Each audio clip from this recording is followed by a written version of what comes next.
Welcome to Entrepreneurial Entrails for some short stories on the guts and glories of being an entrepreneur.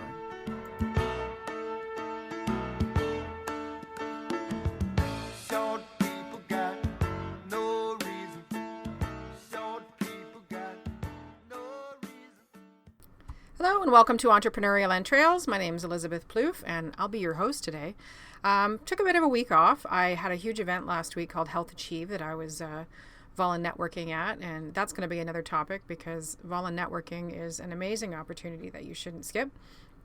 And today we're going to be talking about opportunity as well. And the title is Eccentric or Eclectic. And one of the reasons I've chosen this title is that I've started 2 new podcasts. There's series that I'm going to be doing with 2 partners. One of which is called Sneaky Shit, and it's with my colleague Marguerite Zimmerman, who owns E=mz² here in Burlington. And you'll have to listen to the first one in order to figure out what Sneaky Shit's about. But it's basically about the things you shouldn't do when you're in business, you know, legitimacy, congruency, and the 6 principles of social influence, and how you should really pay attention to what you're doing for your personal brand to make sure that people aren't thinking that you're a sneaky shit. And as well as if you're in a meeting with somebody or a relationship or what have you, some of the things that you should be looking for. And the other podcast that I'm going to be starting soon is on behalf of the Autism Job Club. And that's an organization that I volunteer with. I'm the communications person. So we're still working out the bugs and tweaks for that, but we got together the other day and came up with some fantastic topics that we're going to be covering. I have mentioned before, my son Thomas is autistic. He's on the spectrum with Asperger's syndrome, and he's 18 now. And the challenge now is getting him into a workplace without having to reveal that he's autistic. I don't think that should be required. And I want him to be able to make it or break it on his own. You know, he's a strong, talented, fantastic guy, and this shouldn't hold him back. So that was one of the reasons I got involved. So those 2 topics are one of the reasons that I'm talking about eccentric or eclectic today, because I got to thinking, damn, you know, it's another bunch of topics. I already do Wise Word Wednesdays. I do communications. I have Across the Desk where I bring, you know, individual guests over versus series, all kinds of different stuff. And I started thinking, well, why is that bad? You know, I sat down with a client and they had a website for each individual offering that they were doing, each thing that they were organized or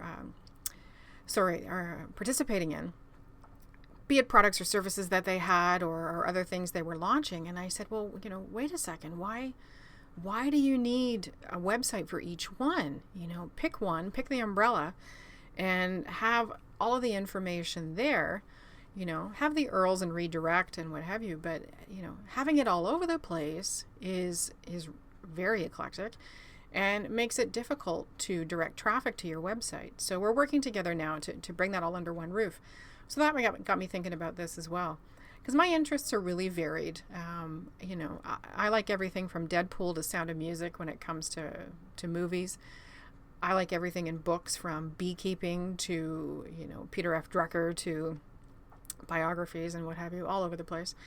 And I've often, I guess the feedback that I have, probably more so, I love you, Mom, but probably a lot from my mom and my dad actually, was that I was like a fart in a windstorm, because I was, you know, all over the place with these diverse things and giving energy to everything and what have you. And now from a business perspective, I see that as a huge opportunity for me. I'm not afraid to partner with anybody that shares my, you know, values and vision for business. It doesn't have to be exact, obviously, but, you know, if you're a flaming jerk, I'm not going to partner. But I'll ask anybody. You know, if I've met somebody and I respect them and I value what they're doing and I think it would be beneficial to both of us, then I'm not afraid to go up to them and say, hey, would you like to do a podcast series together? Would you like to put on an event together? What have you? And sorry. And I think that's an amazing thing to have for business. So I'm going to own that as a great quality for myself, that my eccentric, eclectic behavior or tendencies gives to me. And if you're operating from fear, you're not going to be open to those types of things. And consequently, you know, your business is going to be really narrow.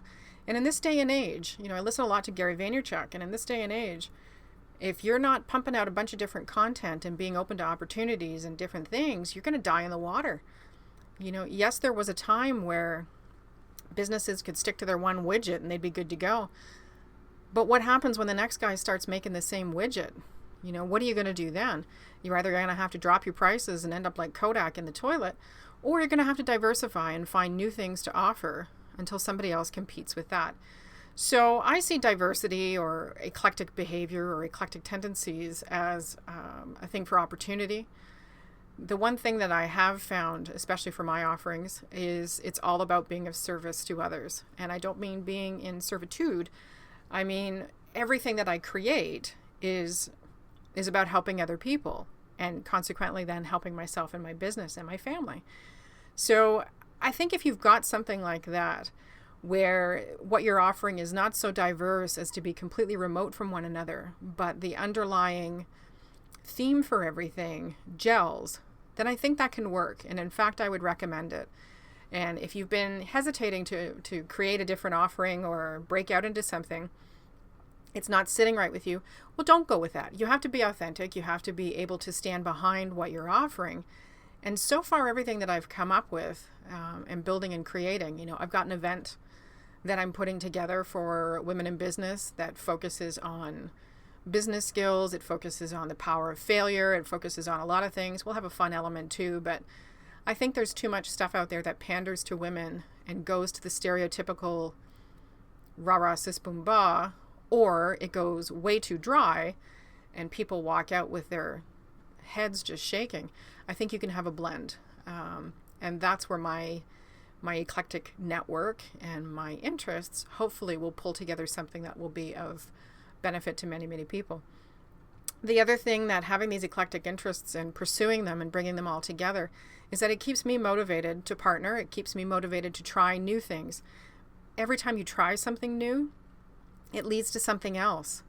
I can't say that enough. If you stick within your same realm or silo of networking or partnering or information or offerings or what have you, it's so narrow. And you're cutting yourself off from opportunity to do more exciting, interesting things. And I always stop and think, what could be next? What's the next thing that I can come up with? Still around the same thing. Still being of service to people in business. Still an opportunity to help them learn, improve themselves, improve their business, what have you. And so I like to think that, my childhood of being a fart in a windstorm is, I'm going to have to take that storm thing somewhere there, is now going to help me to be, a force to reckon with as far as being the go-to for business solutions and business trainings and, not suckering anybody into something that they don't need and providing true value for them and their business. So what's my point today? I guess my point is I'm encouraging you to look for opportunity, to, see opportunity where you might not otherwise, and have the courage to put your big girl pants on or your big boy pants on and go after it. It might seem like a random partnership, but I guarantee you if something feels right to you, there's a way to make it work. Don't try and stick tuna and peanut butter together just because you like the both of them. That's never going to work. But if you got tuna and an Asiago mayonnaise or something like that, a little bit different, but a new offering, it'll be fantastic. So I'd love to hear if you've come across anything recently that's inspired you to try something new. If there's things that you're looking at that will provide more value to you and make sure that you don't fall into the one widget company situation. And as always, just know that you have the guts and glory to create your own story. I hope you're going to have a fantastic week, and I look forward to hearing from you. Have a great day. Bye-bye.